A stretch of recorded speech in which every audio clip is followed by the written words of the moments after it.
At the auto museums, they understand this, and we went to a few, and at one we met a gentleman named Dave, who was there for his Saturday morning drive in his beloved Ford Mustang. And he was wearing a Watkins Glen jacket over his card print shirt. And we asked Dave, we said, when did you become interested in cars? And he said, when I opened my eyes and realized I was born. And in many ways that's true for all of us. And my sister, the anthropologist, likes to put it that to humans, a culture is like water is to fish. Because it surrounds us, it's often quite invisible, even though we're in it. And the ideology that supports our car culture is something that is largely invisible to us and that we started to explore fairly early in our research. The images that bombard us daily from the media are quite different than those family snapshots. Not quite so comforting, but much more exciting, much more glamorous. This poster from 2008's Iron Man, starring Robert Downey Jr., provides just the kind of car excitement we've come to expect, not just from car advertising, again, but from much of the entertainment that we indulge in that is car-centric. And American car ideology, like the messages that come to us in many Hollywood films, is supported by a series of core American values. Individualism, freedom are two of the key, but also family, the very American dream. The automakers have tapped into these core American values in their advertising.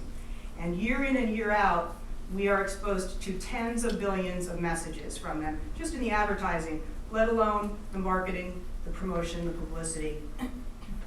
Because we're exposed to this year in and year out from the moment we open our eyes and realize we are born, we come to intensely associate these ideas that we already have about what the car can provide us. We associate them as values even more intensely with the car. Freedom is one of the key values that the car taps into.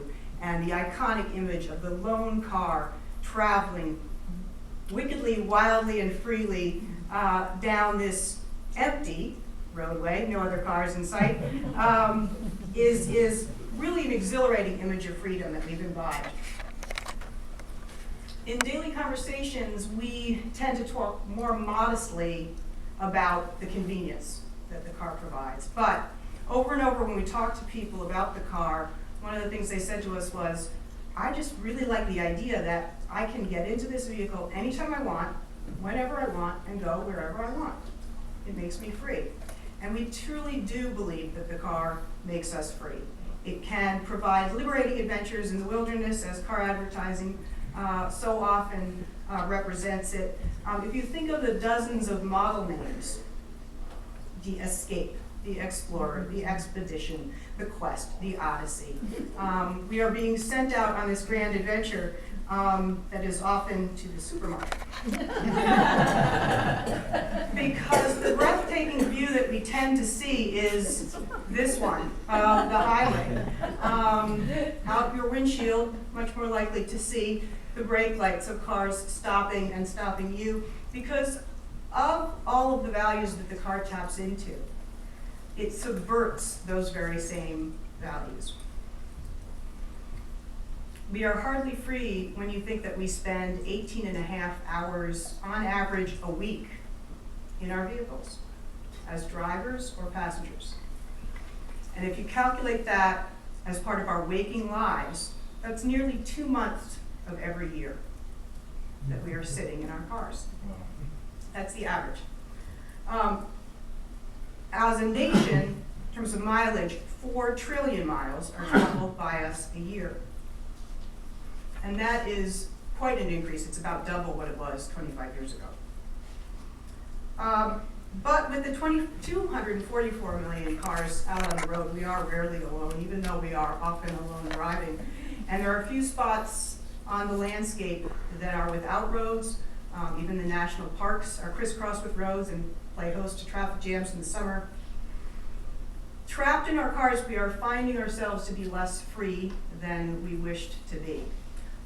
And traffic is getting worse, and it's getting worse in the big cities, the small cities, the in-between cities, and we're noticing it, and it's starting to make us not like driving quite so much as we once did.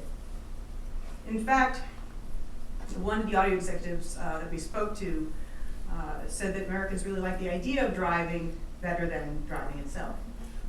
And the real driving that we do, when we set aside our idea, is actually quite frustrating, and the lack of control that we feel is the antithesis of the freedom that we hope the car will provide us. So, why are we doing all of this driving? Suburban sprawl is a big part of it. Obviously, as the corporations moved out and took their jobs out to the suburbs, and some of us decided to get further away and go to the exurbs for a bigger house, a larger yard,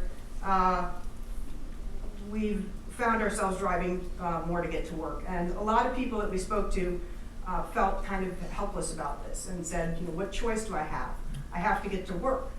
But quite a bit of that is our choice. So if we are choosing where to live, and often our choices on where to live are based on the perceived value of our housing in relation to our jobs, we're creating our own lengthened commute. And many of the trips that we're taking are not commuting trips. So when we look at where is all this traffic coming from? Well, it's coming from increased trips to school, to run errands, to shop. And in fact, the busiest hour on our nation's roadways is no longer what you would expect, 5 p.m. on a Friday, 7 a.m. on a Monday, but 1 p.m. on a Saturday. So we are choosing, to a certain extent, to trap ourselves in traffic. And again, to drive there and to drive there alone. And we avoid carpooling, and we avoid public transit because, as one retired auto executive said, we're cowboys. And we like to get on our horse and go where we want to go, and cowboys don't take the bus. That individualist streak that says we prefer the individualism of the car to the collectivism of public transit also translates into another form of individualism that the automakers tap into, which is our sense of self-identity and self-expression. They've convinced us that the car can say something about who we are. And a significant minority of Americans do believe that their car communicates something about who they are, or that if they had just the right car, the one that really is them, they would be in that car that expressed their true identity. This notion that the car can say something about us is not new, but the upsurge in car customizing that's happened over the last few years is evidence that it's growing, and that we are increasingly using cars as our social skin, as Terence Turner has put it. Individualism sells so well that numerous automakers sell their models this way. The Honda Element, the Scion, the VW Beetle, the Mini Cooper. There's so many rebels and iconoclasts out there. They all need a different rebellious iconoclastic vehicle. The Honda Ridgeline is a pickup truck for the Rebel. The campaign urged buyers a couple of years ago to separate from the herd and buy the Honda Ridgeline. But even this Scion ad, the tagline of which is "United by Individuality," points out the irony in trying to express yourself through a mass-marketed vehicle. Out of these 100 or so vehicles, which I suppose are supposed to look different, and there's some different colors and slightly different styling here, actually kind of look alike. They all have 4 wheels and a windshield and either a trunk or a hatchback, and they all of these, I believe, drive by a gas-powered engine. And one of the things that a Nissan marketing manager said to us is that when that company introduced their Altima a few years ago, in the first year of its sale, they sold 100,000 cars, and they were very excited. This was a first big model for them in a while. And those 100,000 Altima owners told Nissan, this car was built just for me. And so they had convinced 100,000 people just in that first year that they were buying the right car, a car for their individualistic self. Still, most of us would have a hard time picking out an Altima out of the lineup because a car is a car is a car. And it seems